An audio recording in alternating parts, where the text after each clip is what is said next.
What's up, everybody? It is Tuesday night, and you are here again with Giles and Digital Don. And today we're going to be dropping all that knowledge on you that you just been just desperate to get your hands on, right? And we've even got a topic lined up for tonight.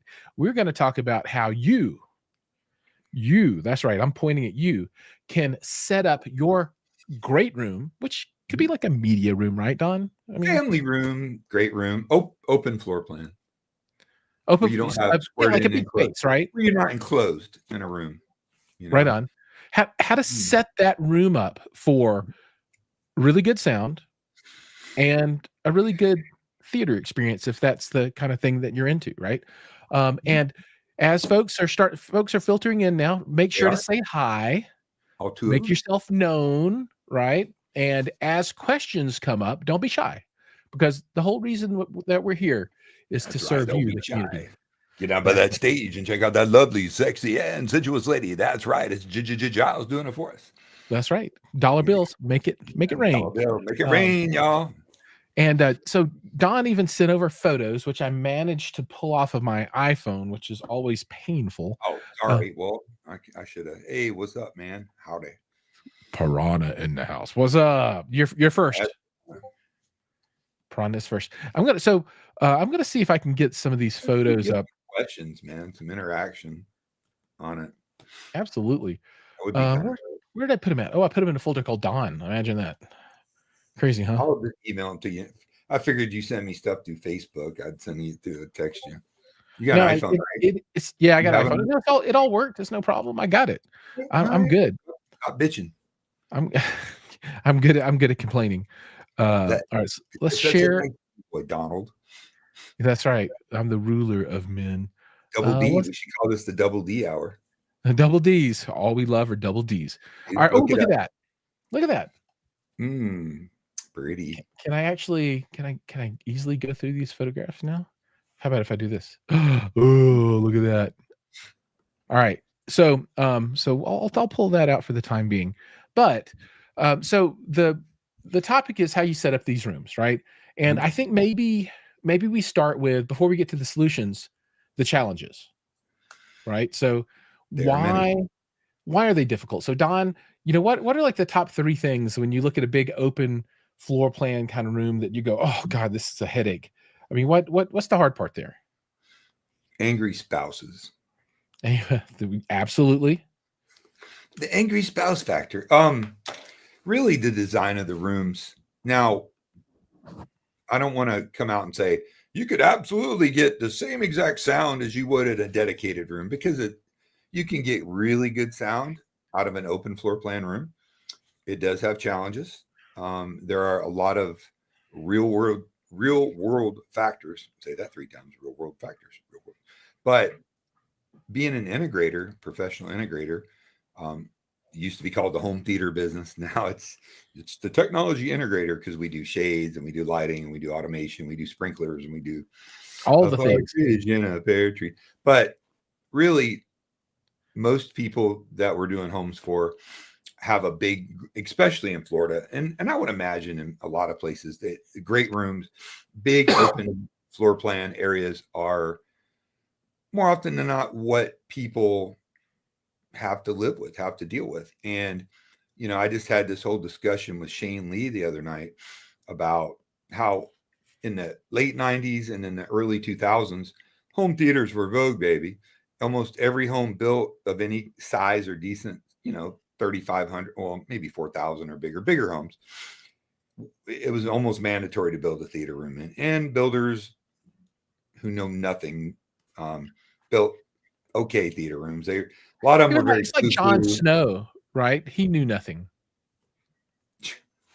Come Man, you on, don't put Jon Snow on me? Jon Snow, you That know nothing. that bastard. Um, Battle of the Bastards. But and what we found, people did all these theaters. A lot of them were big and fancy. Just they weren't theaters as we know them today. We have come leaps and bounds in the last decade, really less than a decade, on theater. We used to take and we would do a dedicated theater. We would do usually a THX system because we didn't have the options that you have today. We had M&K, Triad. I don't think Triad's actually changed their product line in 30 years. It's the same since back It's then. pretty much, I mean, it kind of is the same. It's good stuff. I mean, we had Atlantic Technology was a major player. We had some Meridian and some different stuff thrown in the mix. A lot of JBL. If you was a Bala, the JBL Synthesis, it was the JBL Synthesis line was a big, heavy hitter, expensive line, and they still make portions of it now, but they've kind of not dumbed it down, but they've brought it to a more affordable, smaller scale. And some other things. If people were doing towers, but if we're doing a dedicated theater, that's what we did. Acoustically transparent screens back then were garbage, like really, really bad, like almost Right. and you even have HD. When I started doing this, we were doing 4x3 screens with CRT projectors. That's how old I am.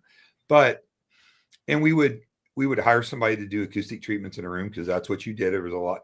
And the people back then that did the acoustic treatments, not all of them, but most of them had no idea about acoustics. So they just dampened the hell out of a room. We didn't realize that, hey, these rooms get hot. And we didn't put the proper ventilation in them. And we didn't have Odyssey, Dirac, Wipeout, Art. We didn't have any of that. Yep. What we did have was an RTA meter and Audio Control, which is a fantastic company to this day, made THX certified parametric manual EQs. Mm-hmm. And we did separates. My go-to separates for years was a company called ADA, Audio Design Associates. And of course, with some Marantz mixed in on receivers and Denon, which we couldn't use the EQ properly. But it was either, Rotel. We did some Rotel for a while back in the day, but it was a different animal. It was 5.1. That's even before 7.1 came out. We did many times put more than one sub in, but we did not put them in to take the advantages of multi-sub. We kind of sort of knew about it, but not like we do today. Right. So put more subs in for more volume, more woofers, more volume. More bass, more better. better. The history of that. But what we found, and there was surveys in our industry a lot, is that most of these rooms were built in what we call a destination location, because human beings are habitual creatures. It's probably the same for you and most of the people watching that have families or whatnot. We tend to live in the same area of a house. We sleep in the bedroom. The kids go in their bedrooms, you know what I mean? But the gathering area is the kitchen, family room, and in Florida, it would be the lanai, covered lanai or out back. But most people spend their time there. And what they found is that, well, first of all, the rooms didn't always work perfect. They were hot, and screens weren't that great. People just didn't use them as much as they thought they would. They would invest, back then, $100,000 was a big, that was a grandiose, Then companies came out like First Impressions and Cinematech, and that were doing these pre-made theaters where you would buy a package and they'd come in and put the panels. There was a lot of columns, right, a lot of sconces. You remember that, curtains over a stage, all that stuff. Oh gosh, the stage thing. Everybody out there, please don't build stages. I'm sure there are people that love it, but man, I just do not like a stage. I had customers use their stages so their kids could do recitals. Yeah. Stages. But so when people were buying, because most people of means, or most people that would buy homes like that would buy other homes, they're not going to stay in their home forever. Like, a lot of people, normal people do. Anyways, theaters started going away. And to this day, you just don't see a lot of theaters unless the house is like 8, 10, 12, like big house. Then a lot of times they'll put a theater in. Or the more common is a media room or a multi-function space, multi-purpose area with a bar or a pool table or a, foosball table, whatever, and a TV and a big screen. And, sometimes we do projectors in there with acoustic, ambient light reflecting screens. ALR screens. Yeah. ALR screens. Or if you're like me, you have a place to watch and then a table to play games on. Yep, the kids love that. It's the gaming table, man. Roll the dice. Oh, D&D, baby. What we did is we were stuck in family rooms, and I know throughout the country, but even in Florida, they would stick fireplaces right in the middle or built-ins. Yeah. You'd have this like two windows on top, a fireplace, and two built-ins flanking it. Really difficult. Then we started to get like sub-satellite systems like small MEKs. Energy was a company that Clips Yeah. destroyed. Energy. Yep. That was a fantastic audio company out of Canada. And they had some products and whatnot. And then with that big rush, a lot of companies, the companies that made architectural products like Speakercraft, Sonance, companies a lot of these people watching never heard of, but they were big in our industry, started making angled, like Speakercraft came out with the AIM 8-1, which was Yep. a angled pivoting speaker that would angle at you. And, then everybody's like, oh, problem solved, and we did a whole lot of shitty audio, dude, to be honest with you. I mean, and there was things that you can do all in ceiling speakers, and there are a plethora even of products now available that sound pretty good, but you got to have the right ceiling height, the right distance. Sure. And it's just not for an LCR. I always use my shtick with people is they're like, why do I need three speakers in the front? Why do they got to be in front of me? I'm like, well, if you're watching a movie and Arnold's on his Harley on the left side of the screen, as he cruises across, you want to go from a Harley to a Harley to a Harley, not from a Harley to a Honda to a Harley, and it just use analogies like that. So that was kind of prevalent for a long time.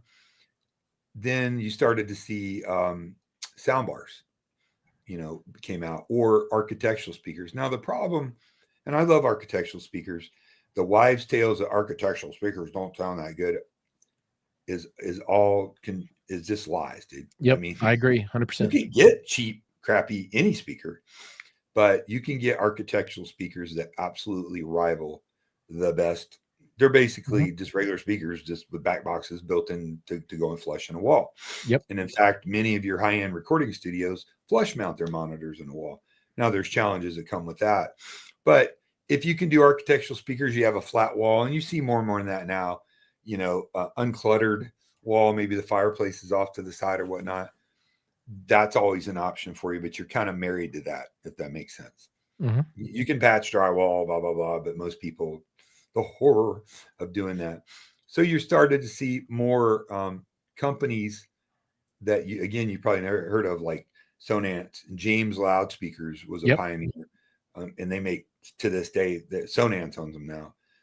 Then companies came up like Leon, Yep. which Leon. makes Good stuff. a lot of companies started as the powered sound bars. And actually, Yamaha pioneered the powered sound bar. Really? And I they were didn't know that. absolutely, yeah. In the mid 2000s, they used their DSP, and they had like 40 drivers in it, and they could move sound around the room. It was the first reflected surround usage, and it was pretty cool. It had a subwoofer output on it and whatnot. But you started to see that become more and more prevalent in the regular everyday people. Then you started to see like passive LCR soundbars, which to this day we use a lot of, and here's why. Speaker companies now invest in creating passive LCR soundbars, left, center, right. And as TVs have gotten bigger too, 75, 85, 98, 115, whatever, you get better separation. So through the right driver choice, the right crossovers, the right design, they're able to spread that sound out, even though they're kind of close together. And I mean, I've put in a couple over $10,000 LCR soundbars, which sounds crazy to people. But if you're building a $7 million, $10 million home, and it's all high style and everything's contemporary or whatever, if you can have a sound bar that matches the width of the TV, has a grill that goes up into the TV, so it really looks like it's part of the TV. Yeah. A couple architectural subs that we place, or box subs, depending on the room, and properly using architectural in ceiling or in wall speakers for your surround. More often than not, it's going to be in ceiling. You can have a pretty darn good sounding room this day and age. Now, a lot of these systems, the equipment, as integrators, we find a spot in the house and we build a big, huge rack or two racks, and you would place that there, so it was a very clean look that went Yeah. into it. And as technology's advanced, like today, you can get absolutely phenomenal sounding setups. Gene Delasala, Audiolics, we did the Klipsch Heritage soundbar and all Klipsch and JL audio subs in his master bedroom. It rocks. Sounds great. He was skeptical at first, and he thanked me later. He's like, man, this is really cool. So that's a big option that we use a lot now. And I'm just kind of going through the motions as we get into it. Or you can do kind of taking that the next step further. And a lot of companies make on-wall speakers, RBH, Focal, and which we'll talk about. I sent you some pictures. I just did a review that'll be published here very soon on the Focal 302's on-wall speakers. Paradigm, Martin Logan, list goes on. Next Level Acoustics. They all make these LCRs that flank flat screen TVs, and some of them make them in different sizes. They make a smaller version like Focal does with the 301 that'll is designed to go up to like a 75-inch TV. And then they make a taller one like the 302s I reviewed, which are 85 plus, which are a larger speaker with 4 drivers and whatnot. Most companies make some variations of that. That's even a little bit sonically better. So now you've got a center, a left and a right flanking the TV. Aesthetically, a lot of them look good, and they're very thin. Some of them are even flat to match the TV. So you see a lot of that. Now you add a 1 or 2 decent subs with that and some architectural speakers that match it. You've got a pretty nice high performance. These Focal 302s that I just reviewed are outstanding speakers. And they have you can get floor stands for them. And I reviewed them mainly with the floor stands on, and they hold their own with many of the high-end bookshelves out there. They got a ton of output. They roll off pretty steep around 50, but they're not designed. They use 4-inch drivers. They're not supposed to go down to 20. Exactly. Yeah. But they do give you decent bass. Like a lot of people could live with it. They're ported on the bottom and the top. Pretty cool stuff. It's a legit audio product. It is not a lifestyle product. In fact, Focal hates that term. So, nobody's really defined what a lifestyle is. A Sonos or a JBL speaker or a Bluetooth fancy, something that's designed for style as much as it is sound. But these are legit audio product. Those 4 drivers in the Focals equivalent output to a single 8-inch driver roughly. So it's got some dynamics. You cross it at 80 or 100 with some good subs, you would be shocked, Giles, on how actually good. And dude, clean look, just a super slick. They're beautiful. They really are. And a lot of companies make really, they vary in price and size and capability, but that's if you had a theater room, like a smaller theater where space was important, and maybe it had concrete walls, so you couldn't do flush mount behind an acoustically transparent screen. I've done a bunch of theaters where I've flanked projection screens with the Focals or Martin Logans. Sounds really good, man. Yep. Well, for my front sound stage in my room, I'm going to move to on walls. I haven't decided what I'm going to do yet, but I have decided that that's the way I'm going to go. Because right now I'm using, just a traditional center and 2 towers, right? What room? My viewing room, my theater. Oh, okay. Yeah. Really? So I'm going all on wall. I don't know. Really? That's as far as my decision has gone. Really? I don't know which ones I'm going to go with, but it's happening. Something high output, something that's going to leave you satisfied. Tons of great. James makes them. Sonance makes them. Paradigm makes really good ones. Well, those Focals are high on my list. Yeah, most of your major Kef makes something like that. Similar. Dude, Dolly even makes them. Dolly makes really good. I'm a huge. I own a pair of the old flagship Dollies. I mean, right on. That's cool. Yeah, Dolly's good stuff. Incredible speakers. And they make some great in-walls too. So I mean, really, the world is your oyster. But a lot of people like to look at speakers, like I do. Yeah. You know what I mean? I like to have speakers, and there are advantages, obviously, to box speakers. The problem is that making everything work together, making everything sound good in a room, and aesthetics are important. Finding that balance in a family room. So what I've done is, I came from first car audio, then I immediately jumped right into high-end 2-channel, and that crew back when the late 80s, early 90s, high-end 2-channel was in its heyday. Yeah. I mean, that Yeah. was, It's happening. that was where it's at, man. You know what I mean? And so we learned, and I've learned to take a lot of the techniques that the really knowledgeable high-end 2-channel guys, and I probably got a master's or PhD level in just all the classes I've taken over the year, different trainings. And there's some little tips and tricks to make your system sound better when you're dealing with a room. Now, there's so many intangibles here, Giles, that it's really difficult to say it always works this way. You might have a built-in, or you might have this, or a fireplace to the left. I mean, I've seen people do a TV to the left of the fireplace and a speaker here and a speaker on the other side of the fireplace.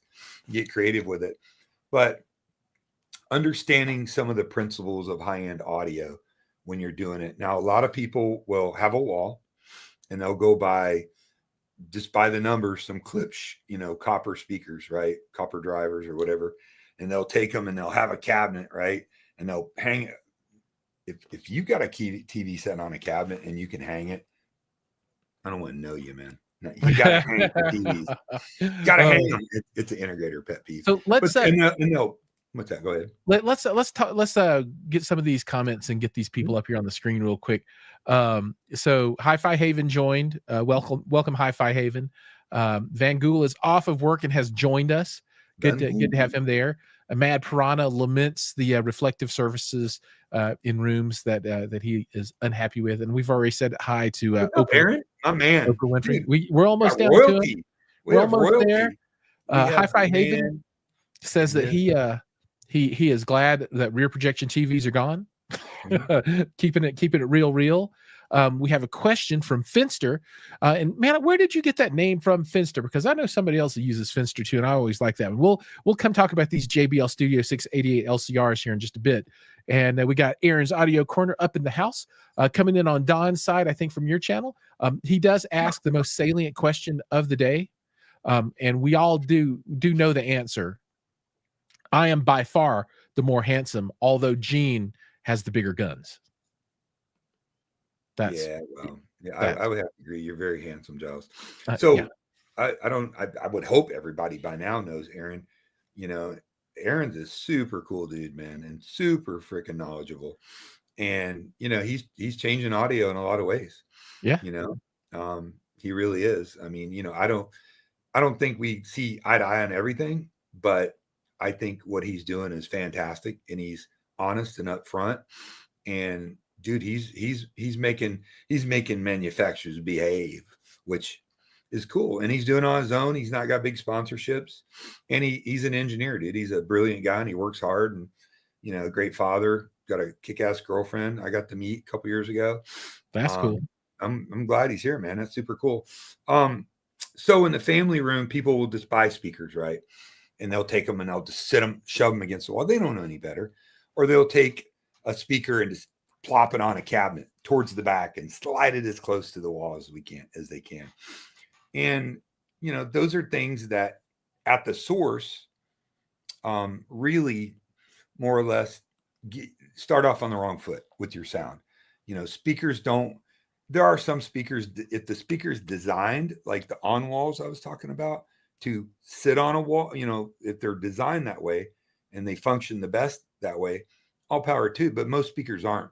Some speakers function well closer to the wall, but as well as I do, Giles, you get a lot of funky stuff that goes on. Oh yeah, you get that boundary gain when your speaker's on the wall. And then if you got rear ported speakers, you push them up on the wall, then they get choked out, and you get this kind of stuff. And it's just all kinds of stuff. So first thing I would say to people is really try to think out what you're buying.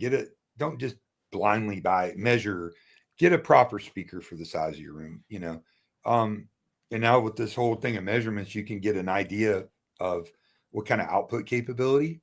THX Dominus, baby. That's it. That's the only one. THX Dominus, baby. You got to do it. They were going to call the extreme bass rating Audioholics Dominus because they think I like a lot of bass, but I don't know. But something, and something that has really good dispersion. A lot of speakers or audiophile type speakers have really wide dispersion, which really works good in some cases. In some cases, it can hinder, if that makes sense. Sure. Or people will put their stuff in a corner and they'll shove a tower speaker or a bookshelf in a corner, and then one sitting on the wall on the other side, and they're shoved back against the wall with the center channel around back. Anytime you take a physical speaker and you locate it near a boundary, it's going to have a huge effect on that speaker. It just Mhm. is. You're never. I mean, you think of the sound, coming out of the speaker, it's going around the side of the speaker. I mean, if you could have sound glasses or beer goggles, right, and you could see You could see what the was sound going waves, on the there, pressure coming out. it would blow your mind, like how that's interacting. So, things I always tell people: try not to put speakers next to a wall directly if you can, like a tower speaker or bookshelf. You can get away with it with a few little tricks to mitigate that, but you're starting off on the wrong foot doing that. You want to try to get that speaker off the wall. Now, I know that's not always easy, including my house. I've got limited space, like some people do, but I would say if you can try to get at least 12 inches. Obviously, there's old, your audiophiles would like you to get them 3 feet off the wall, Oh, yeah, and super you have far. a perfect sound room. And look, there's huge validity to that. And I've heard, being an integrator who sells systems, I would sell the same speaker a lot because I was comfortable with it. I knew Mhm. how it performed. I knew how it Yep. sounded. And I would take these same speakers, Giles, and I would put them in room A, and they would sound killer. Then I would put them in room B. Now, again, we didn't understand sound back then quite like we do now. Does that make sense? Mhm. And we would put them in another room, and they wouldn't sound quite as good. And when we put them in a different room, they would sound a little muddy, and we're like, whoa. So we really learned and found out, the interaction with the speaker and where it's placed in the room is really super important. It's these invisible things that people don't see, they don't think about when they're doing that. So if you're going to have a TV on the wall, hang it if you can, or float it with like an articulating bracket, and try to get your speakers away from as many boundaries as you can. It's not always possible, but try to, if you can, try to bring them out from the wall. I would say 12 inches would be a good start if you can, because with a foot, then usually you got a cabinet that holds equipment below a TV. I'm just speaking in general terms. Everybody's different. So that cabinet's usually going to come, 22, 26, 28, a little bit of space. And really, if you can bring them out if you have a cabinet and you can bring that speaker out to the edge of the cabinet, just a little bit forward of it, so that, you're not You're not really, you're not hitting it. well, you're always going to hit it some, but um, you're minimizing that interaction with that speaker in the cabinet. Bring them out into the room, and this is, we're going to go to the audiophile things that we've done for years. If it's next to a wall, if you could try to find either an acoustic panel. Mhm. Now, you don't have to make it a theater room. I know it's a family room, but dude, you can buy acoustic panels now and have your family's picture and artwork put onto it. You really can. Um, Diffuser. I mean, there's all kinds of products available now. Something to mitigate that speaker bouncing that early reflection off of So that wall. I in my room where I do most of my, critical listening and watching, Mhm. I have that exact problem, right? So, on the left-hand side, as you look at your screen area and the speakers, Uh-huh. there's a wall, right? So that speaker is pretty Right. close off to the corner, but on the right-hand side, the room extends another 4 foot because there's a stairwell that comes down and there's a landing at the bottom, Mhm. and the difference that adding absorption to the left of that left speaker, so it's just Mhm. not getting that hard reflection right off the wall, it made a huge difference in that room for me. Oh, absolutely. I Yeah, mean, huge difference. I've got similar situation now. Now mine's right in my big room, my main room, which Aaron's actually been here.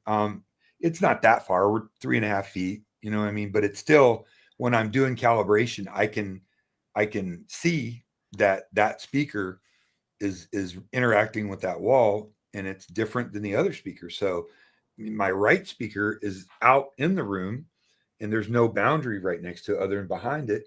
So I have to calibrate the speakers different. I think my right speakers, I got it bumped up like 2 dBs over the left speaker, but it balances out. It's Yeah. all in the calibration.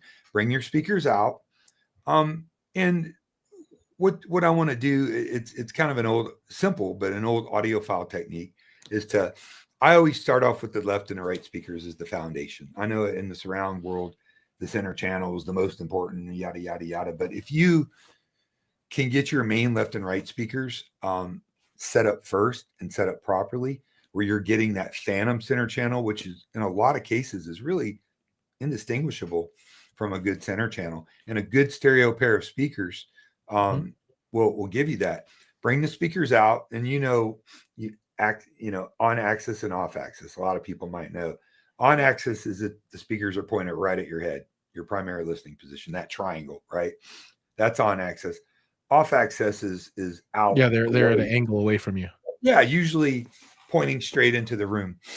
Now, a lot of this is speaker design dependent. I know because I own the dollies.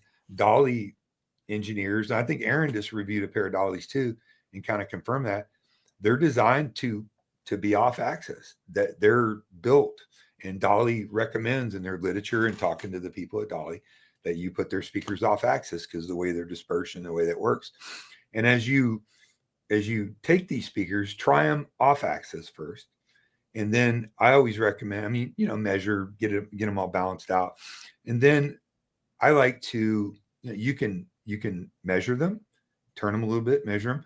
But I like to do the old audio files, put on music you're super familiar with, something that's very detailed, very well done, and listen. And just kind of use your ears as your guide. Yeah, just That's twist not worth them. measuring. Use REW, use your ears, find that right sweet spot. And there's no formula. You can, I guess, design it and simulate it and as close as you can, but really the sauce is in pointing it. Use the analog of your ears to decide. Really play with, move that speaker, toe it, go in half-inch or inch increments. Now, there's only a few things that an inch makes a big difference in. One of them is Is a center sound. speaker. Yeah. You would be shocked how different you can get. And get your front speakers off the wall, away from the cabinet as much as you can, and then find that spot where I've got speakers in my big room that I've got them about 3 to 5 degrees off axis. I went to axis and I went off a little bit, opened up the sound stage. Usually when you go off axis, you get a bigger sound stage, but you lose detail and coherency. You lose, Mhm. depending on the speaker design, you can lose, some of that placement of instruments and whatnot, but it surrounds you. You got to find the happy medium. And a lot of speaker designs are different. You've got your clips and your JBLs with a horn. Then you've got Diapolito speakers with mid-range, tweeter mid-range. You've got point source like with your Kef or your MoFi. There are a lot of different ways to skin that cat. Really find that right balance and get your left and right speaker dialed in to where you enjoy the way they sound on music. And when you're in your main seating position, a little bit of wiggle room, unless you got Martin Logan's and you got to put your head in a vice to get right there. Martin Logan electrostat. Sorry, let me rephrase that. Sure. And that's just the nature of the beast of that kind of speaker. Find that where you really enjoy it for stereo, and even let people come in, family members and whatnot, and listen. I can't tell you how many times I'm playing music here and people are like, "Is that center channel on?" They can't tell, and that's a sign. That's a real lay, without you having to turn into an AV professional and calibrate and get REW and Dirac and all that involved, which, are all fine. I can tell you this, there is no self-calibration software that I've ever used on any amplifier receiver processor that did a really great job just setting a mic down and letting it do its thing. This is not in my opinion. And more often than not, when we've done that for people, they want changes made to it. So you got to accommodate the client. Actually, the new Sony ES receivers, their processing is pretty good for a plug and play. They don't have a Don't they have PCA. a dual center, like top bottom center capability built in? I'm not They sure. do. They do, but I don't know how I feel about that. I know how I feel about it. All right. Well, I think it's gonna be awesome, and they just need to perfect the technology for the okay. DSP. I mean, some companies have done it through crossovers. RBH. What's the other company? They make on wall and sound bars. but they would have a left and a right speaker, and they would have two speakers that would be the center, and they wire together, Yeah, and then they yeah. would have And two do a that were phantom left and center with right. it, yeah. They sounded really good. They would use like ring radiator tweeters and whatnot.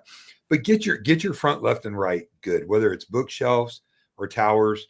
You know, watch some YouTube videos. Just really educate yourself and get that where you think that sounds good in the room, no matter what level, what price range, and whatnot.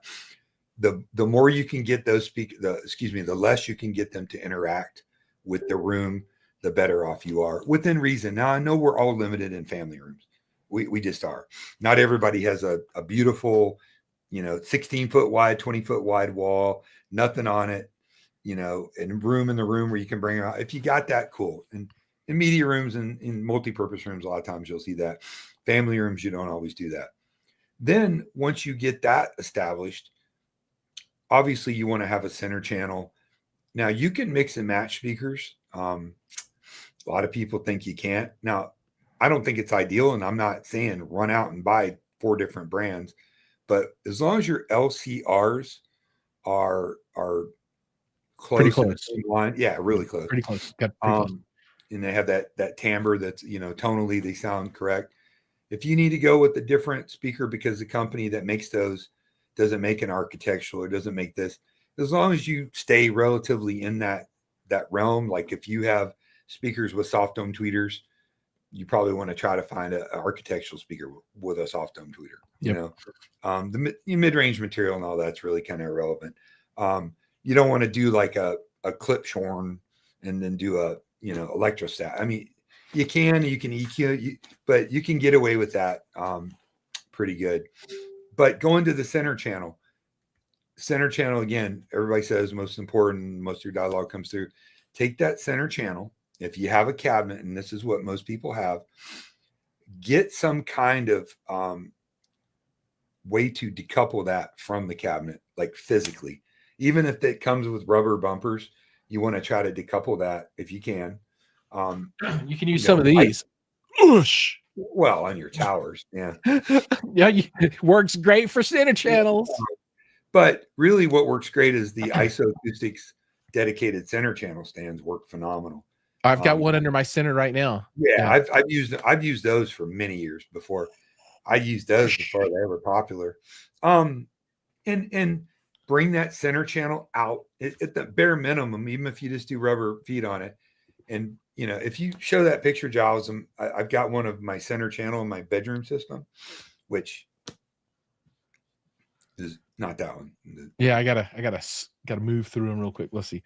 No. They're white. The stars. This guy? All right. Yeah. So you can see that's a Focal Canta number 2 center channel. You see, I've got it on an isoacoustic stand, which you can't see here, but you see where the speaker is? Now I've got it on a dresser because it's my bedroom and it's not that big. I think it's like 13 by 17, 8 roughly. But it sits on a stand, so it's decoupled from that cabinet and it's pushed forward. So that I'm trying to mitigate that speaker's interaction with this big Hawking cabinet. Never going to completely be able to do that, but you want to try to do that. And every time I'm on forums, on Facebook, Instagram, people are posting their systems. They're proud. They spent a lot of money, their hard-earned treasure. I get it. I'm not trying to piss on your Wheaties. Just move it forward and get it past that cabinet as much as you can. You don't, it's the old thing we do all the time is you see if your voice is the same, but then you move your hands and it changes. I mean, that's basically what you're trying to avoid. Do that and try to get that as close to the left and right speaker. Now you'll see my towers maybe come out a little further and they toe in a little bit. They're not complete. Well, the distance I set back, they're close to being on axis. Just because of the triangle's longer because of the distance I sit from them and lay in my bed. But try to get your front stage as decoupled as you can and avoid as much interaction as you can. Now, being a huge 2-channel audio guy, I believe in some things that people like to call snake oil, including my own beloved channel, which I'm going to be diving into. I'm pretty tired of getting told I'm an idiot and it's all placebos and If you can't measure it, it's not real. But anyways, that's for another day. But get everything set up, decoupled, pointed, get that front stage dialed in. Boom. And that's going to, no matter what level you're at, even if you buy some entry level clip speakers at Costco on sale, or you buy some of the Polk Audios, or I mean, there's a plethora of really great speakers for the money right now. Yeah, Eli. and there's even a plethora of just average speakers for really, really Sure. good money that if you set Right. them up right, can give you a good experience. Yeah. Your guide for good sound, number one, room. Right. Yeah. The room is, like when Aaron measures on his Clipple, he's measuring near field close. I mean, I think they're in a garage or something, but he's getting those measurements before they have, I think, time to really interact with that room so Mhm. much. Or maybe it's measuring the first pulse, then measuring, I'm not sure exactly how that machine works. I mean, I thought he was doing it outside, like, getting them off the no, I ground think he's doing it outdoor. inside. I think with a Clipple, you don't have to go outside. Oh, you I don't know have to? James Larson's that works for us that measures speakers, who's a brilliant guy. I don't know how he does it. He gets these speakers and puts them on platforms to Yeah. minimize that interaction on there. But the same dresser. But that's super important, man. You have to mitigate the interaction. Yep. And then, Big room. like behind my towers, I just put some acoustic panels there to kind of help a little bit. It's a bedroom, so I just don't have a lot of room like everybody else. I'm when I first moved in, my girlfriend, I'm like, oh man, this would be our theater room. She's like, it's a bedroom. I'm like, all right, well, it's still gonna be a theater to do that. Now I have a center, Canta center, two Canta number two towers. And then I have in ceiling speakers. Is that Those it? are, but not that's a different room. Yeah. So Okay. I've got Focal 300 series in ceiling speakers. I've got two pair in my ceiling, and those are for Atmos, right? Yep. And the ceiling's got weird angles and stuff in it. And a lot of people talk about Atmos placement as if it is scripture, chopped into sandstone. I'm I will tell you that yes, if you can get as close as you can to the proper orientation, it's great. But if you have to go a few inches in one direction, forward, backwards, off, depending on the speaker, most of your in-ceiling speakers are designed to have a really wide dispersion because they're usually for music, background. So they don't really have a super focused dispersion unless they're specifically designed for that application, like where they've got drivers, they're big and they got drivers that angle and fire out. Get as close as you can reasonably. Do not beat yourself up. Um, I know there's certain people on the internet that have come up with these charts and formulas and Dolby's wrong and all this bullshit. They're just they're full of shit. I Dude, mean, Dolby's not wrong. well, it doesn't matter. They're not wrong though. If you're close, Totally. I mean, like everybody thinks that unless they've got superhuman hearing, which I don't, they they can hear all. They're effects channels, man. They're a helicopter flying over. They're something going on. They're not. I know Shane Lee's like, there's bass, and you got to get the bass out of them. Never heard any bass in Atmos, dude. I mean, like, but that's Shane's a purist, and that's cool. But don't I be yourself there, up. there's some bass in Atmos, but you still cross it over and it'll play through your subs, right? Play It's 80, you're play fine. it 80. Yeah, Yeah, yeah. play it at It'll play through 80. your subs. Um, I Um, agree that you shouldn't just put neutered speakers up there that can't even make it down to 60 hertz, right? right. So, and as far as your surround layout, it all depends on your ceiling. If you've got a back wall, like I've got on walls in my main room, that works. Some people don't have that. They have a kitchen in behind. You're probably going to have to use architectural speakers, but don't fret because there are really good architectural speakers. I mean, really good. Yep. And most companies make them, bigger companies, Klipsch, Kef, Focal, JBL, Martin Logan, whatever. They make a whole series of them. Paradigm.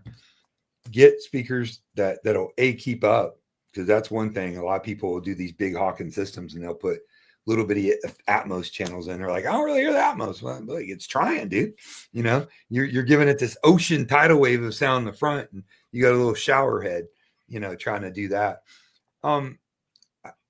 doing a 7.1 in the ceiling versus a 5.1, I don't think, unless you got the ideal situation for it or their sides, and I just don't think you're going to get the big benefit of 7.1 in the ceiling versus maybe and I know you should have at least 4 Atmos speakers to really take advantage, and that's Yeah, from the guys who 512. mix it. I would do But 512 as well. Yeah. yeah, a 5.1.2 or ideally a 5.1.4, and have your back speakers a little bit off to the side and behind you, you know, works great.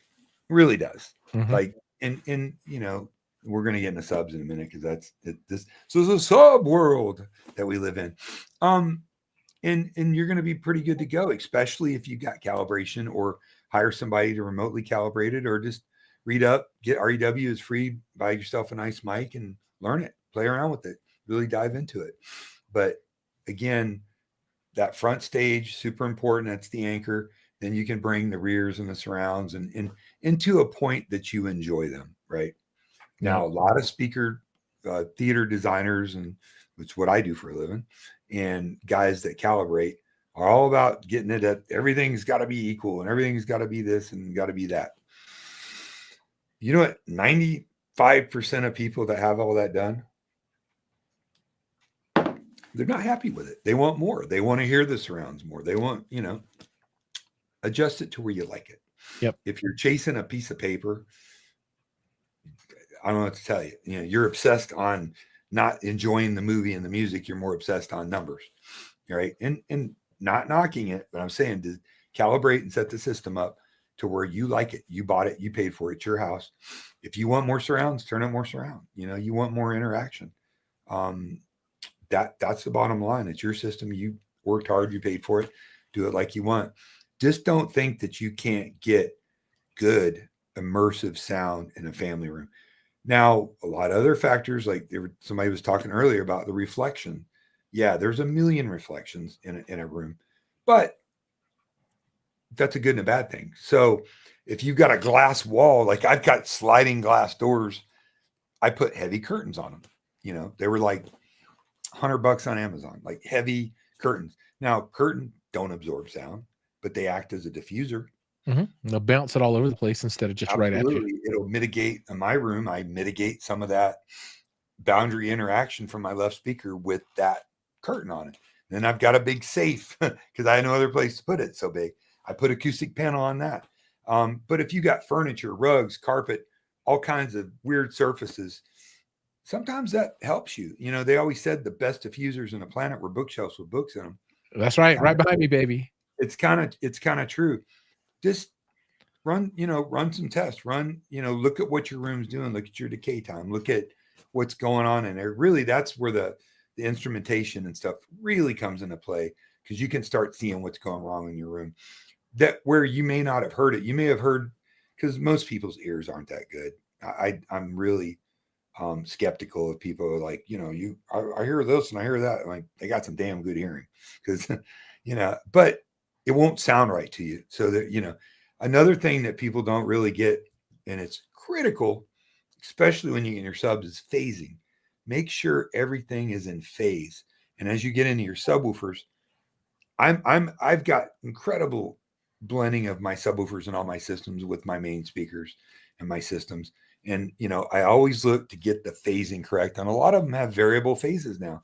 Before it was, here 80, 60, Yeah, 100, on or off. Yeah, like on or off. 180 Yeah. or 0. Yeah. Try to get that phasing is absolutely critical when you're doing that. So take some of these old school audiophile things that have been kind of poo-pooed more or less over the last years.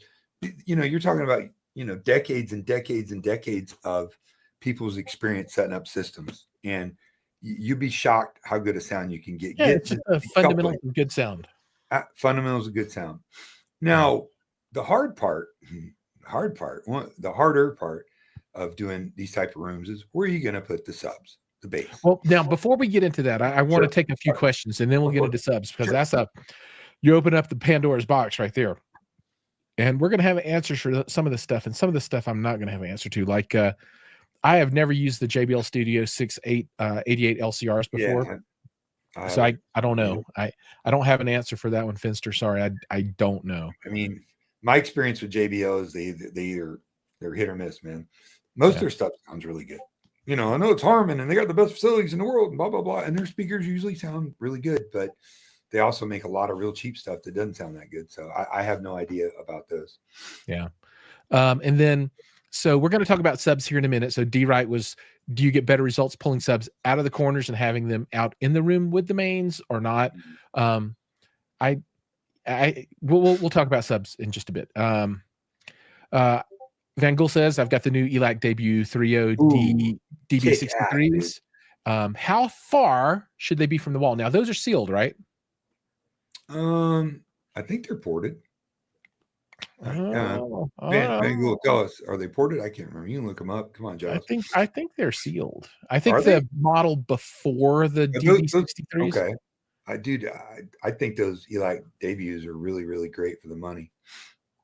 Let's see. I heard them.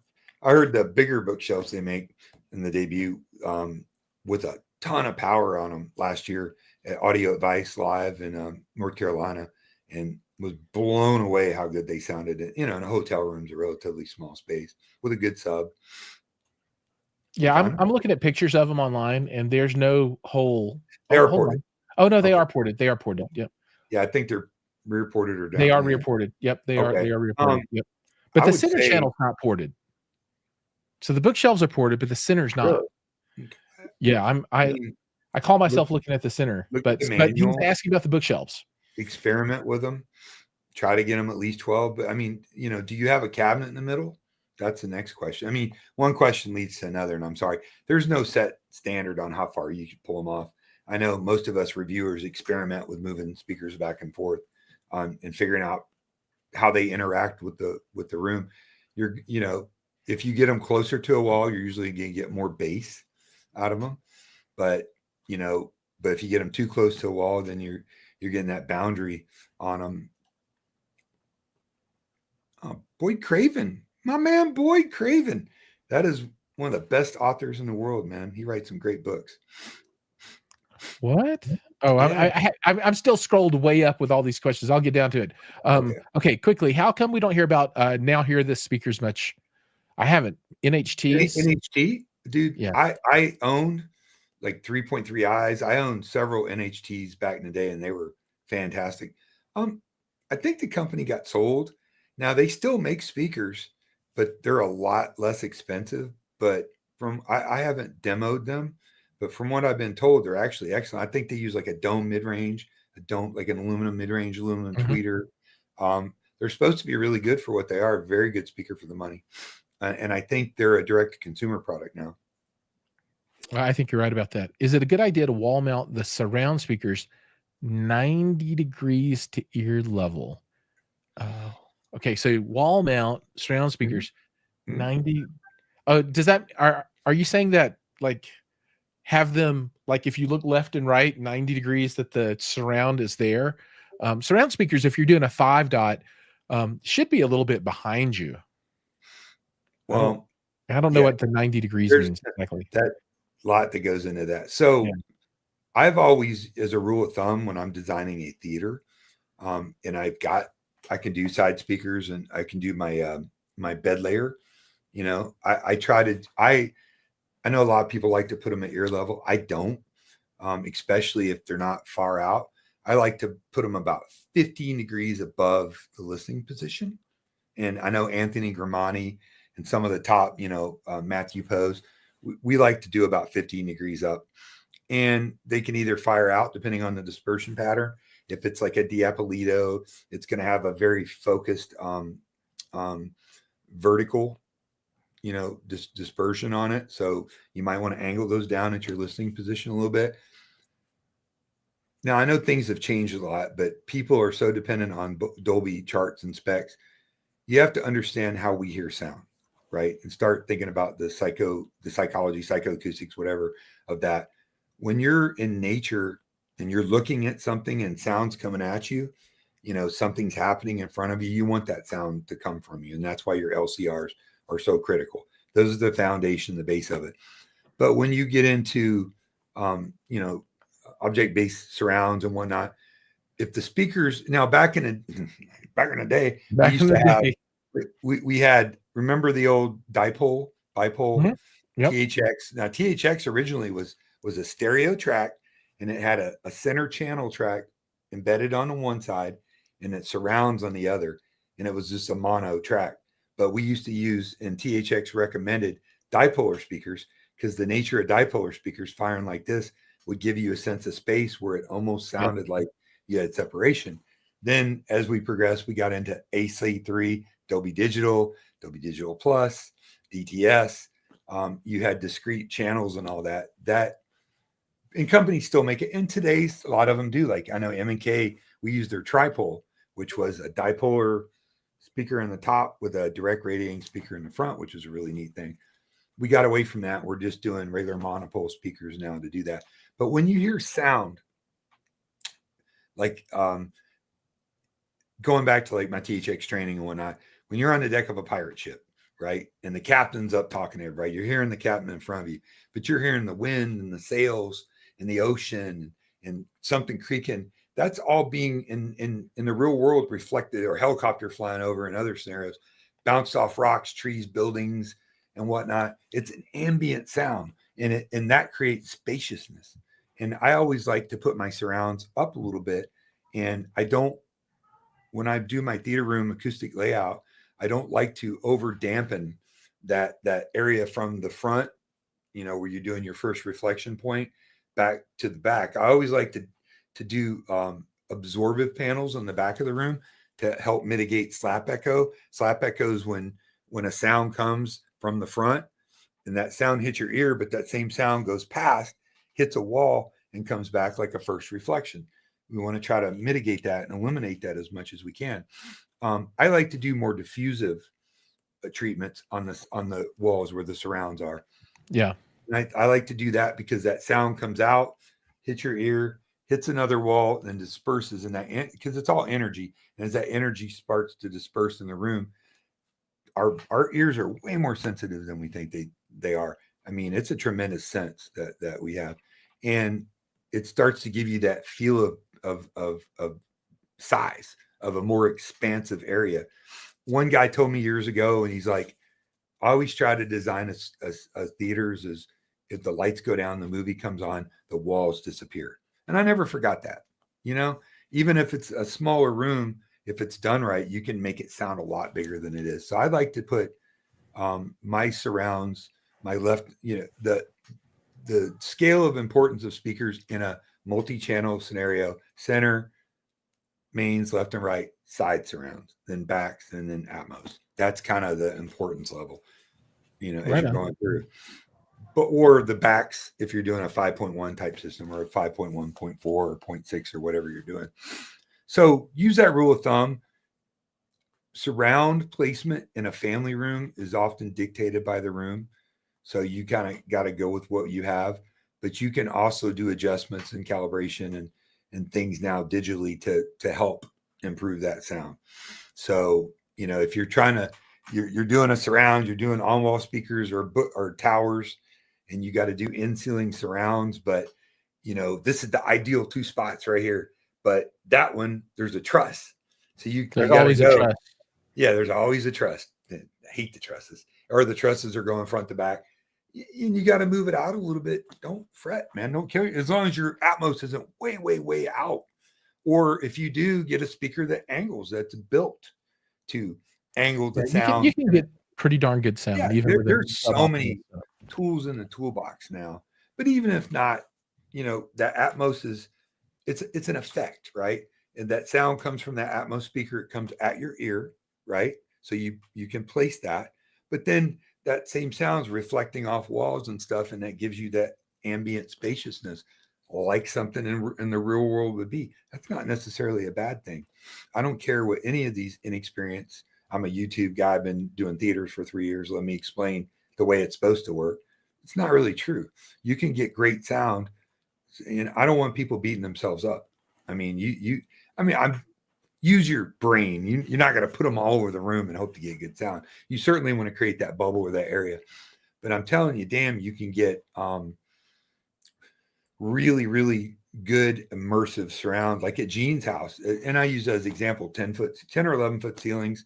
He's got a five, I think he's got a 5.2.4 or 6, and he's got paradigm speakers, in there. He's got he's got four Atmos, and I think two big angled, like big angles, because you got to make the architectural speakers big when they got like a 6.5 or an 8 and a Huge, mid-range yeah. tweeter or whatever to angle. They have to be able to angle by still being flat in the ceiling at you. And then he's got the Perlis S7Ts before he had Paradigm. They're more their entry level towers in the center. That room sounds great. It measures really good. Now it's on a wall. There's a stairwell behind it, but he's got 6 or 7 feet or more on each side. So he's not really getting that boundary interaction so bad. Plus the Perlistons are wonderful because they have a really focused dispersion, being THX certified, that allows him to do that. And then he's got a pair of JL Audio 13.5-inch architectural in-wall subs, which I still go on a record until proven otherwise, in my own ears listening to them, is probably the best architectural subwoofer on the market. But you pay for it. You're talking a pair of them with an amp is $9,000, maybe. Yeah, that's a lot of money. $10,000. But they rock. They sound like a really good box subwoofer. So any more questions before we move on to? Yeah. We're plowing through them. So, some non sequiturs, I guess. Do seasoned audiophiles get surprised by how good their systems are sounding? Sometimes I'm surprised by how good a system sounds. Even my own thing, I'll sit down sometimes and be like, "Damn, that sounds good."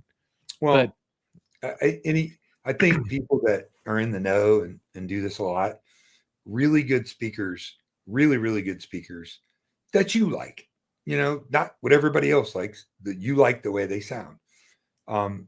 Set up properly will continue to amaze you. Like I'm amazed. I've got some speakers now that I've reviewed and demoed, and you'll be listening to some and be like, damn, that sounds good. Like they will continue to, there's so many psychological factors in it. Like if you leave and go out of town for a week and you come back and you haven't listened to any loud sounds or music, and you sit down and you play that first demo, it's like getting that first hit of, heroin, or something. Like, oh yeah, these are amazing. Like it's crazy. But if you listen to them all the time, you're not necessarily going to get that. I don't even know what that. I don't even know how to. I don't even know what that is. I don't even know if there's a term it's just human nature. Yeah. Yeah, All right. So C-Big has joined us. So welcome to C-Big. What's up, man? Let's see. Here's a question for you. What system do you rock out to in your living room lately? I know it changes. So what you got in your living room? Well, currently I have the Arundel 1528 towers and the big center channel, the big. I was just using that to show the distance on my bedroom speakers. Yeah, those that's a big room. The ceiling goes up to about 10.5 feet. Then the ceiling angles, arches up and it peaks at a little over 12, but it has all kinds of weird, funky angles. So that picture is about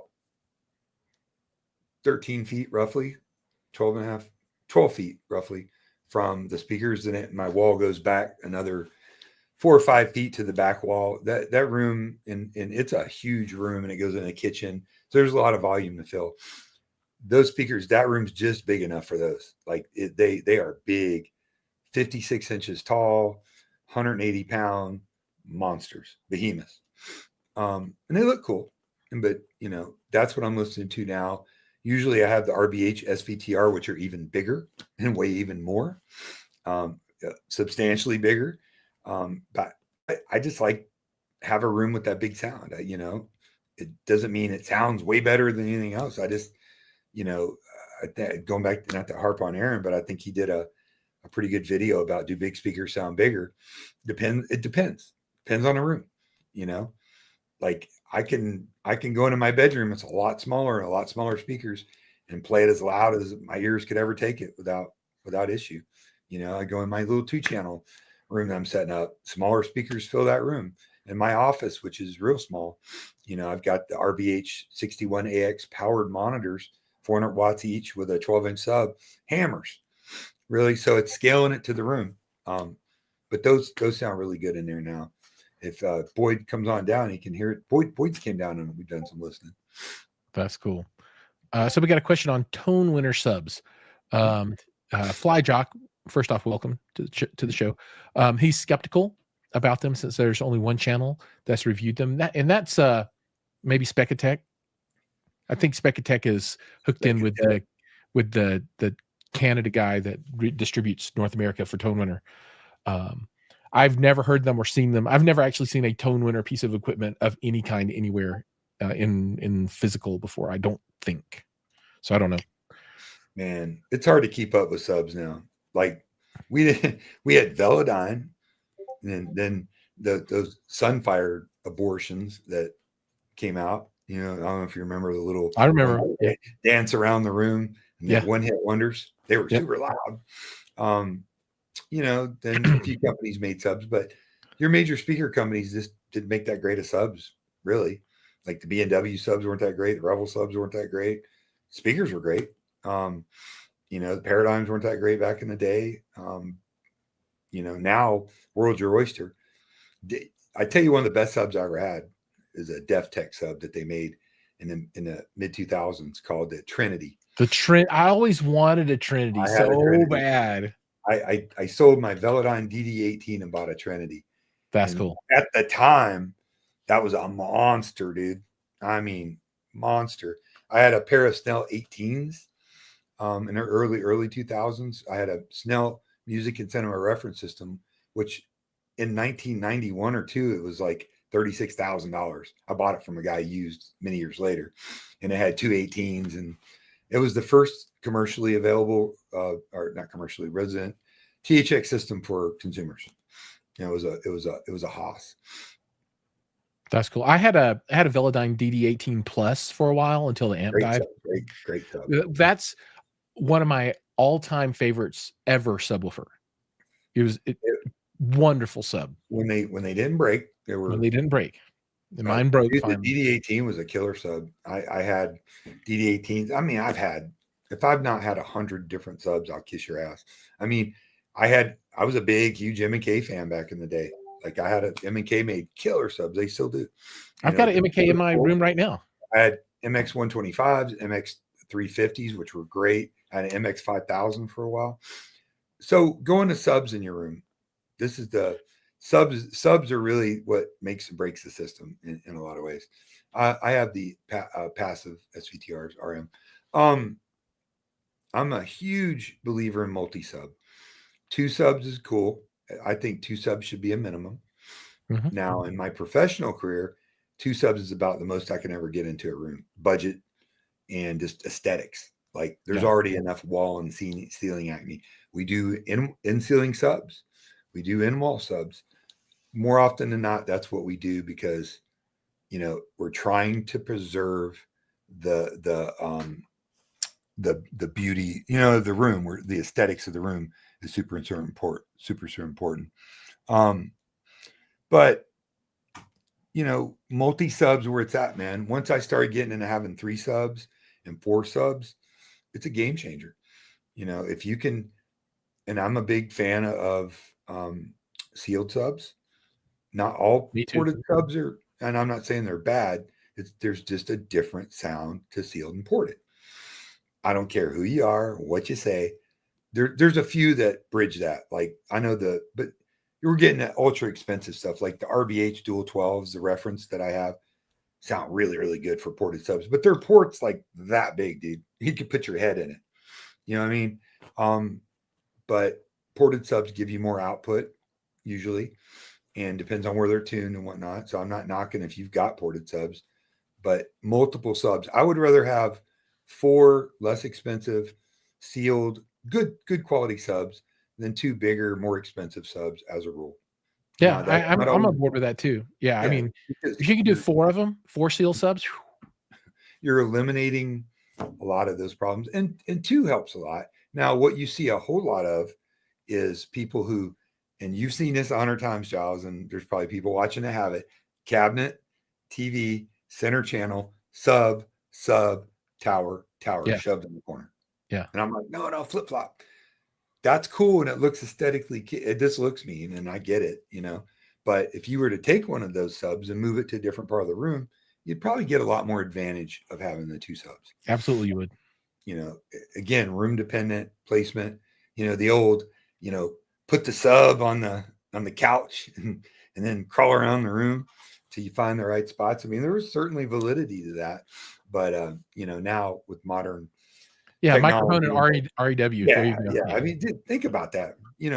A decent mic, mini DSP, like the better $250, $300 mic, a laptop REW. That's a lot of power that just everybody has access to now. Yeah. And there's videos that tell you how to use it and read it and understand what it's saying. And then you got some excellent people out there doing some real measurements, going a step further, the spectral, waterfall graphs, whatnot. Not a lot of compression testing because, that tends to destroy speakers.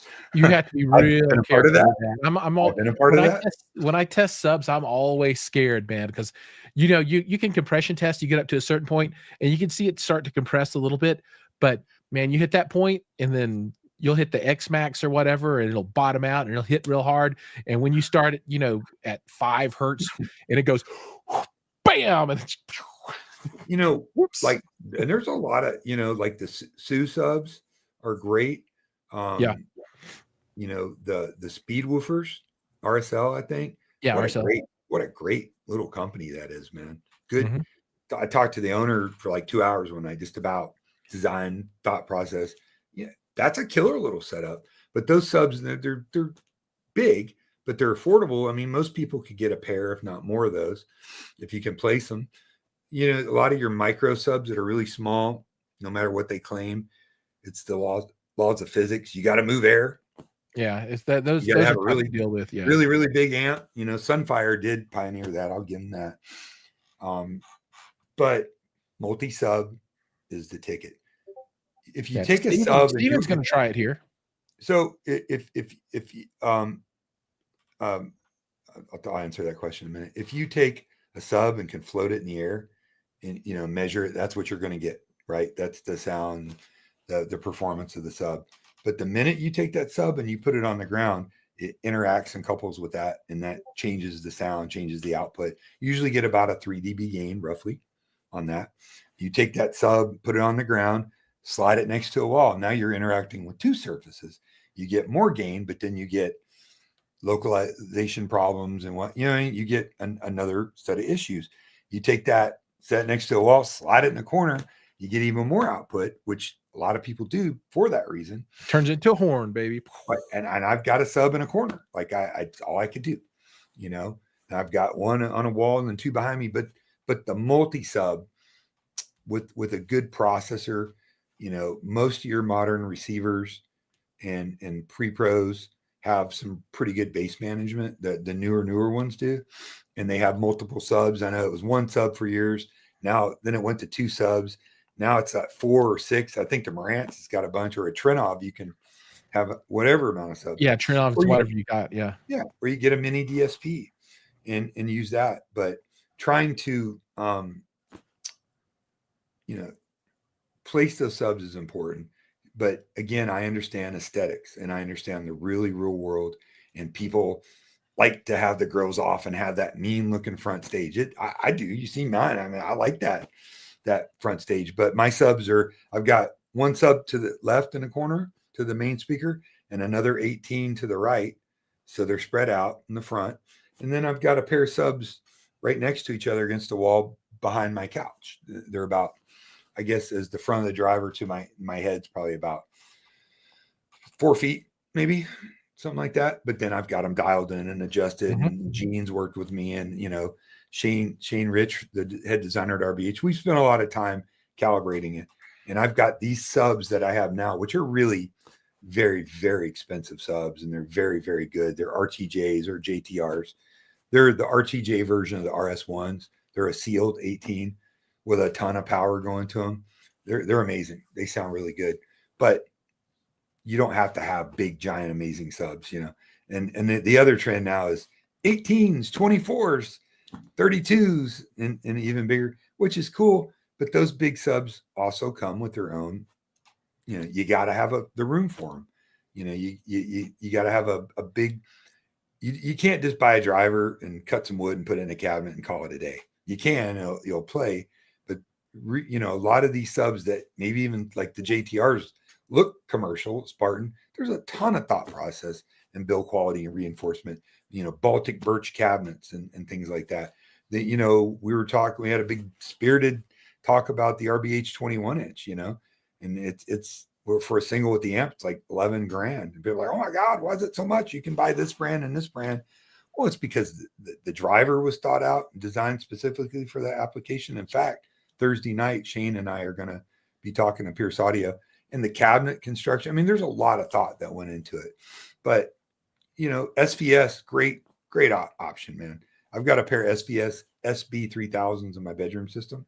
They sound great. Now, they're not ideal. I've got two subs stacked on top of each other, and I am not getting multi-sub in a corner. Sure. That's all I could do.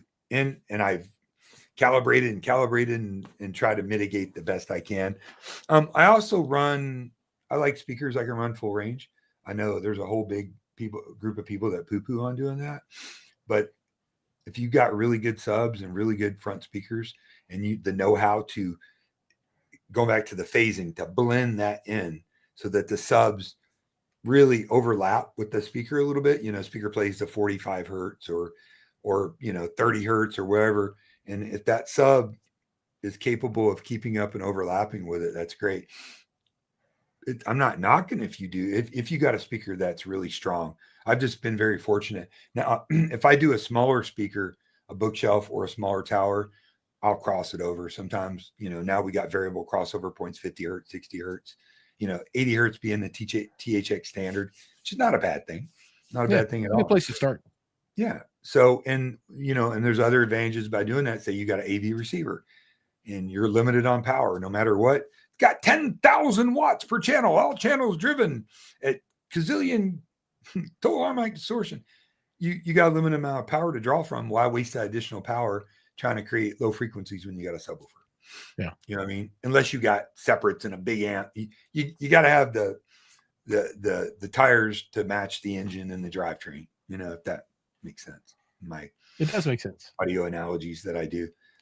Multi-sub, if you can do it. Architectural subs are fine. You can do in-wall, in-ceiling subs. I saw a guy the other day. He's got Revels, which are a fantastic speakers, I think. He's got the BEs, the Beryllium. He's going to put one of RBH's flat dual 12s to kind of fill in the sub there. There's all kinds of different subs. There's on-wall subs now. I was thinking about doing 2 or 4 in-ceiling subs in my room. Because my room is like super retrofit room, right? It's like not a purpose-built room at all. It doesn't have any isolation from the rest of the house. I mean, just as bad as it possibly can be. But there's also not a lot of space to put. I mean, I have a lot of huge boxes sitting on the floor, and I don't really like it. But the inside of the ceiling, the ceiling joists run from the screen back this way, right? So they go past right overhead. So I think I can get like 4 subs up there mixed and matched in with my my Atmos speakers, right? And then figure out how to get the cabling down in the back. And why not? You put in like 4 dual 12s up there, get 8 12s. I bet that'd be pretty freaking awesome. If you could fit that and really now as an integrator who professionally does this all the time, in-wall architectural subs can be the bane of your existence. Sure. And, companies over the years, I'm not going to name brands, but I've used a ton of different kinds of architectural subs. The way they mount, the way they're built, the way they, you can have a lot of issues with them if they're not installed properly. One of the reasons I love the JL audio subs is because they come with a back box, right? Whether it's the 8-inch, which sounds like a 12, or the 13.5, they have a box. And like the 13.5, the box has a metal cross beam that goes between the studs, the wall studs, right? And it locks in. You measure the height. Then it's got like a like a long metal screw, right? Just a bar that hangs down, and then you screw that sub, and it hangs. That metal bar between the two stud wall and one metal bar coming down holds that sub, free floats it. It just sits. Like you can move it, it'll go against the studs. And then they provide acoustic dampening material that you push down into the sides between the stud wall and the sub, so that sub's hanging one point of contact, acoustic dampening material, Mm-hmm. and then they even have strips of acoustic dampening material you put on the front of the sub. So as you put the drywall on, Yeah. right, So, yeah. it decouples that, and then once you do that, you then put the driver in later, and then put your grill on and all that. Super critical that it has a good mounting system in it. It's securely mounted with some kind of, something to decouple it. And I keep using that word, but it's an appropriate word for it. You want to mitigate that interaction as much as you can.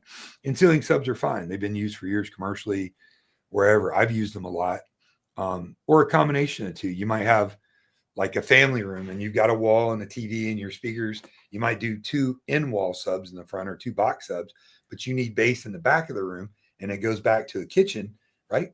Do 2 in-ceiling subs, or in-walls, as long as they're that you can get them to blend. Like if you got 2 big SVS PV16s and then you put a dinky, little sealed 8-inch or something in, Yeah. might be a little hard to blend those in.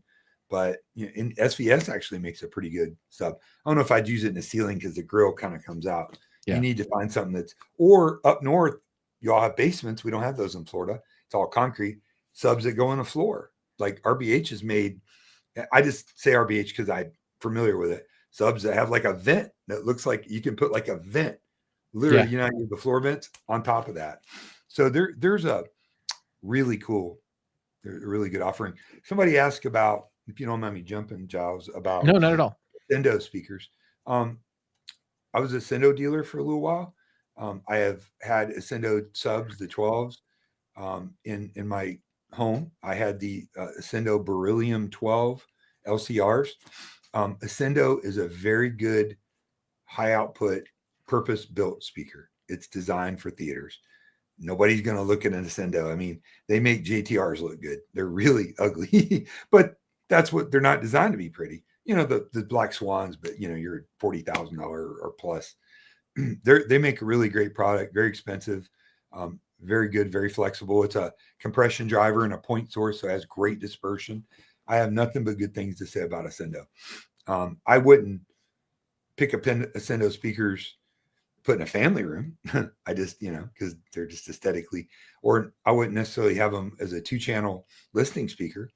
Not that they're bad and would do a terrible job at it. I just think that, they're a purpose-built theater speaker, and that's okay. That's what they're doing. That's their market. They're the king of the big subwoofers. We were gonna, before the showroom at my old company got TD'd, we were gonna put Ascendos in with a 24-inch sub for the infrasonic, and a pair of their 18s, which they call kick subs, for the front. So, it's no, I'm talking about Ascendo being behind a acoustically Behind the screen, yeah. or on the wall. In a theater, you can get a smaller black box. It's not really going to matter that much, or you could cover them with acoustically transparent material and build something for it. But they're a like a Next Level Acoustics or some of the other brands out there. They're a purpose-built theater speaker. They're not designed to look at. They're designed to go behind walls. And a lot of those, like the Ascendos, I mean, you're just not going to get sound. I don't care what the specs say. They're going to die on the vine at below 80 hertz. They just are. They're really built for that. But they're going to play 120, 125. I think those Beryllium 12s I have play like 130 dBs or some crazy, really 126 dBs continuous. People don't necessarily understand how loud 120 dBs is. It's screaming. It's really loud. It's really, really loud. You should to do that. If you got the room, tower speakers, bookshelf speakers, if you're okay with that look, really a great choice. You get a lot of speaker for your money. Like your guy there that had the the Elax. I think those are great for for the money. Yeah. I mean, I enjoyed them. Speakers are so subjective, but remember we talked about the most important things in sound. Number 1 being the room, really is. Number 2 is your speakers. They are the motors that create your sound. They are the last thing that your system interacts with before that sound hits your ears. So absolutely speakers are critical. They're usually the most expensive purchase as a rule.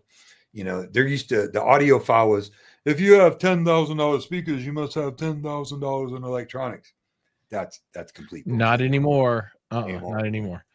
Oh man, the world has changed. I mean, And sorry, no, go ahead. like Class D. I'm a huge fan of Class D. Me Huge. too. It's transparent. It does what But it's supposed to do. It but amplifies. there's still not all Class Ds are created equal. You could have Hypex module in brand A and a better Hypex module in brand B, like an NAD. That's going to sound a lot better. But consumer, like, I get this Hypex for $299 and this NAD's $2,500. I'm a good consumer. It's not apples and apples. Class D is still a victim in the audiophile circle because I'm a hybrid. I live in the two-channel audio world, then I live in the home theater and the practical world. I think I've found a pretty good balance of it. Taking things from both worlds and applying them. Like now you're seeing two-channel guys like with NAD and some other products have direct. In fact, the new Cambridge Audio, I've got a really strong relationship with them. Their new Evo, I think it's Evo 300, it's going to have direct built into it. So now you're starting to see. Not a huge fan of that for two-channel, but hey, some people like it and believe in it and think it works Onkyo with their brand new stuff they just dropped at CES. They're two-channel integrated and their discrete amps and all that. It's all going to have direct. Yeah, Klipsch owns them now. Onkyo's got a lot of ground to make up for me, dude. They got a lot of ground to make up for me because they did some really bad shit back in the 2000s, man. They made a bunch of like just absolute garbage products with bad HDMI, and then try to claim, oh, there's no problem. Like every 7 out of 8 receivers I get have to go back. But I guess it's a new day. I know Gene, their new stuff is really good. Yeah, he measured their new flagship. Dude, listen.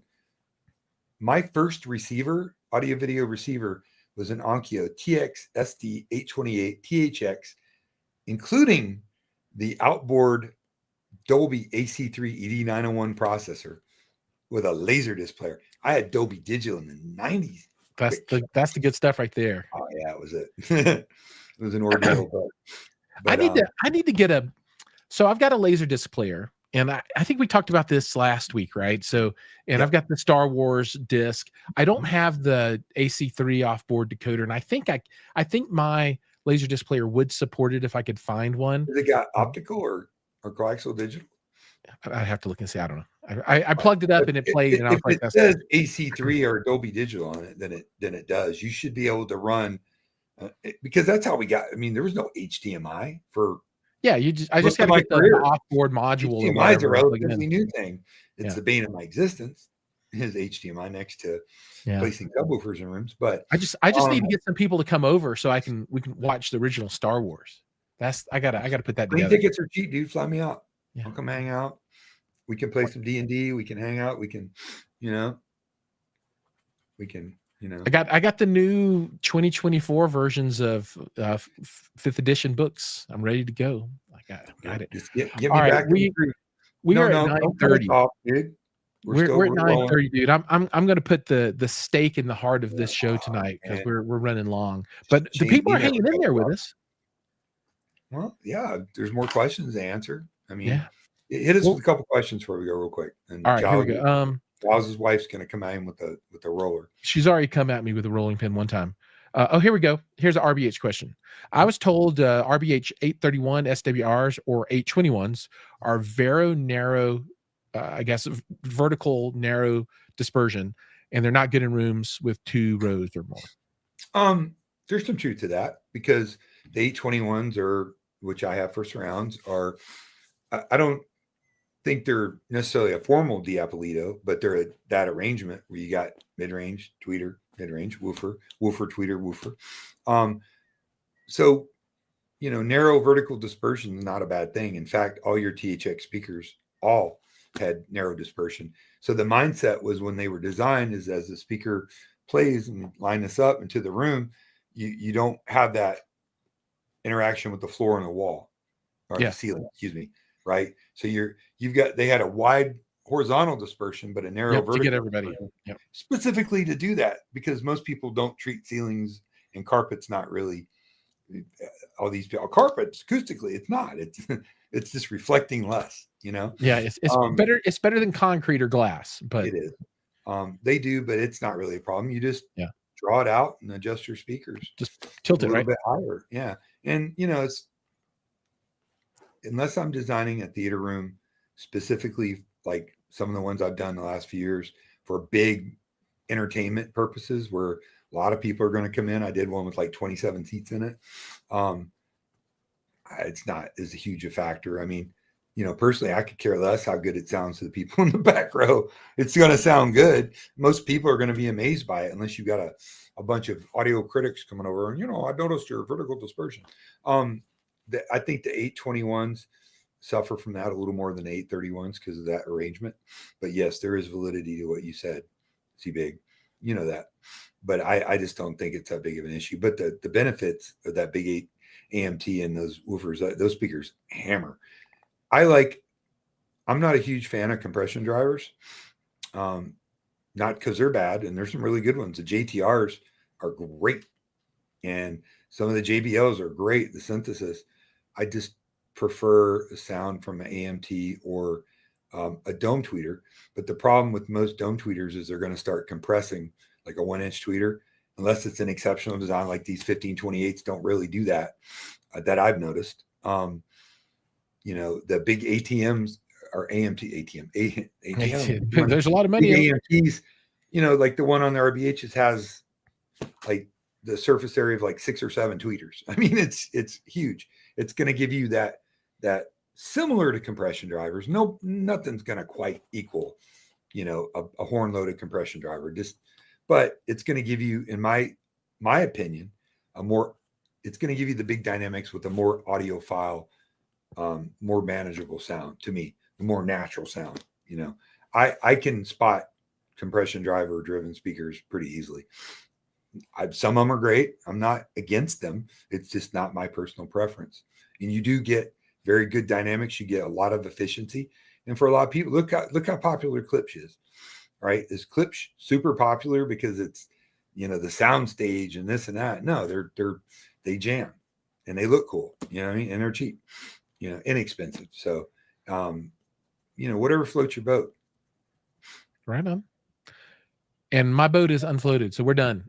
That was the last one for the night, ladies and gentlemen. It's only 9:30. Dude, it's 11:30 here, man. I'm still I know, and I've still got work to do tonight, so I got stuff to do, man. So for all the questions that you have out there in the audience, you're going to have to hold on to them to next week. Yeah, we can follow up with this, and we'll answer more. We'll answer more then. So don't be shy. If you're going to ask questions, though, please be specific. Like, don't say, what in my room? Like, well, what's your room like? My room's this wide, this back. Take a picture of it, or I've got a TV on the wall, and and yada yada yada. Then we can pin it down, because a lot of these are very open ended questions and hard to answer. And I'll help you out. I mean, I met a dude on Facebook who's local, who's got a really cool theater in his garage, like literally, like. It's cool, man. It's got all the wood slots. It looks killer. Then it's got his car sitting next to it. I'm like, wow, that's pretty cool. So hey, tell everybody about your stuff you got coming up. What's new in your world? Well, the Florida Audio Expo is starting on the 20th, I believe, 21st, maybe of February. So we're going to be really busy covering that show. I know Wednesday night we're doing something with Focal. Thursday night we're doing the mixer, where everybody can meet, like all the media people and the manufacturers and whatnot. Then we're going to have 3 days of the show. I'm going to open my house up Friday night because I don't get paid anything from Arundel at all. They've kindly let me use these speakers long-term loan. So because I like them and I'm an audio nerd, that's it. Like I'm not making a living doing it. I'm not a shill, but I think they're awesome. And I think for $9,500, they're damn hard to beat. And I'm opening my house, and I've got 4 systems. I've got Focal, I've got Dolly, I've got, RBH. I've got, if you want to come hang out, have a beer, talk audio at, that evening after the show, I'm going to open up to do that. Next Monday for sure. I am starting my weekly live stream, my new weekly live stream on Audioholics finally. And we are going to do it every Monday night at 8 o'clock. And we're going to, like we are, That's we're going 8 to p.m. explore Which time zone? 8 p.m. Eastern. 8 p.m. Eastern. Gotcha. The only time it matters. Now we're going to do it a weekly live stream. I'm going to try to get suggestions for topics, probably dive into some controversial stuff like Gene just did a, video pissing on high-end cables. And I think cables matter to a point, right? I don't have confirmation bias or placebo.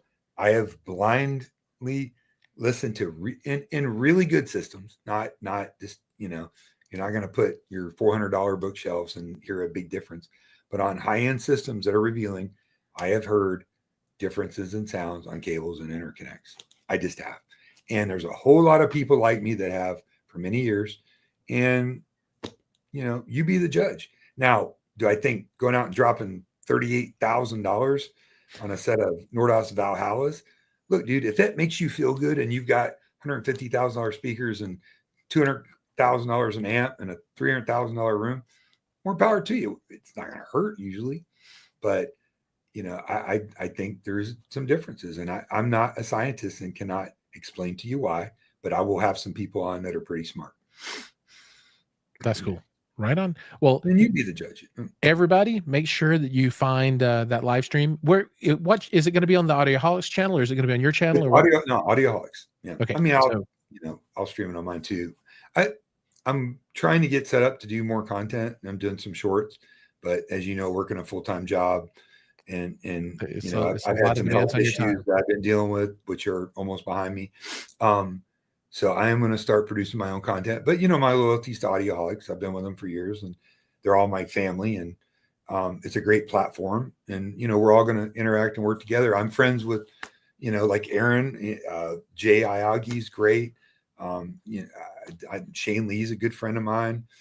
There's there's a bunch of great influencers, and I think it's to the benefit of the consumer that we all kind of work together and talk about things, and because most of I'm not going to be friends with anybody that's a paid show.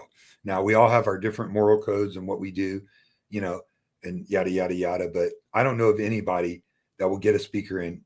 I don't know them. I'm sure they exist. That'll just financially give something a good review. I won't. I just morally won't, because if I do that and somebody buys it like it's a piece of shit, that would crush me. Yeah, like it'd be bad times. No, I didn't make the speaker. If you don't like it as much as I do, that's cool. Because they're all different. But anyways, that's what we're gonna do. And we're gonna have, me, we're gonna have fun doing it. I'm gonna stay sober when I'm on. So right on. Well, I'm excited. I'm gonna be in the audience listening and cheering. You're gonna be on that. Yeah. And then if anybody wants to hang out in Florida at the Tampa show, we'll all be there. In my first few weeks of doing it, I want to do and I'll reach out to you offline. I'll just say it in front of everybody. I want to do a video on video. I want to do a video on what's, maybe one week we'll talk about projection systems, what's changed, what's new, direct view micro LED systems, modern TVs. And I'm going to get like Jason Dustle who's Joel Silver's protege. Joel Silver runs the Imaging Science Foundation. Yep. Everybody that calibrates video goes through ISF. Yep. And Jason is the protege and the trainer. He travels the world. I'll have you on and some industry experts to talk about video. What's a trend? What's good? What's bad? I want to try to do stuff that's relevant. I don't want to just harp on, some super mega high end stuff that nobody can afford, all the time. Yeah. It's cool to have that, but at the end of the day, let's talk about what the average consumer can really do. Yeah, we're a little bit of the rubber meets the road for people. Yeah. Randy, the cheap audio man, he's a cool dude too, by the way. Yep. have dinner with Is he him. coming He's to great. Florida? I don't know. I don't have a cell phone number. Yeah. He's a little private. But he was there last year, and I hope he does because I like Randy. He's a really cool dude. You know, Yeah. he's got his shtick, his deal, which I think is cool. You know, I'd like to. I wish Danny Ritchie would come. I think Danny's doing some cool stuff. I mean, we all are tend to differ and disagree on certain things, and that's okay. That's good for the consumer. But I'd like to see some of these people here. You Yeah, know, that'd be cool. It's gonna be a good show, and I recommend if folks can get out there to it, please do. you'll It'll be be my there. first time. Yeah, my first Yeah, one. So it's exciting. a new venue this year, so it should be really. They're going to have a car stereo day. Yeah. They're going to have like a bunch of car I audio. really am looking forward to the car stereo day. I know it's Yeah, kinda weird to say, but no, I'm really excited about dude, the car stereo stuff. in my business as an integrator, most of the older school guys that are into it, that are winning the awards, doing the creative, cool stuff, we're all car stereo guys because they were not afraid to rip open a dash or build a box Yeah. or cut something, and that's what custom is. Yeah. Right on. All right, folks. That's going to kill it for the rest of the evening tonight. Thank you so much for joining. We will be back again next week. And also make sure to watch out for Don on Mondays with Audioholics, streaming both on Audioholics and Don's channel. So the folks that I saw join from there, you'll see it next time he goes live there as well. So that'll be cool. And real quick, I'm going to yeah. have this guy on. I'm going to try to make him a regular. His name's Boris, and he owns Amped America, and he's the distributor for AdCom. Oh, nice. I've seen Boris. I've seen him at the show. I am Boris. I was trained as engineer in Soviet Russia. You're full of shit. Cables, like Boris is awesome. Like people hate him or love him. I adore him. So I'm gonna have like the Boris minute. Boris, just cut loose, Boris. Just that's cool. Demonetize this shit out of this. Come on. I'm gonna do. You know what? One of my first ones is gonna be the audiophile strike back. Nice. I'm gonna get a bunch of old school audiophile guys to cut loose. That's cool. It'll be a good show. All right, folks. Thank you. Thank you, everybody. Thank you, Don. Appreciate you. See you guys next time. Bye-bye.